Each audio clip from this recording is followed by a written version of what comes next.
ఎక్కడ ఉండాలి ఇప్పుడు మన దీనత్వం? ప్రార్థనలో కనపడాలి. ప్రార్థనలో ఎంత మాత్రం హెచ్చింపు రాకూడదు.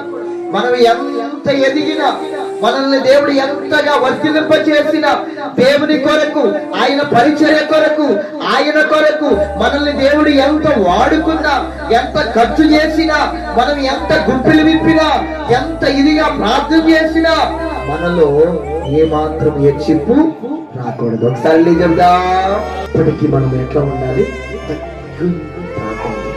హల్లెలూయా. దీనులుగా ప్రార్థన చేయాలి, నలిగిన హృదయం కలిగి ప్రార్థన చేయాలి. అందుకే దేవుడు ఏమన్నాడు? విరిగి నలిగిన హృదయమే ఆయనకి ఇష్టమైన బలియాగం. దేవునికి స్తోత్రం చేద్దా. హల్లెలూయా. ఎక్కడా కూడా నేను అనేది మనలో రానేకూడదు. ఎక్కడా కూడా మనలో హెచ్చింపు స్వభావం రానేకూడదు. ఇది లూసిఫర్. దీనత్వము, దీన మనస్సు అనేది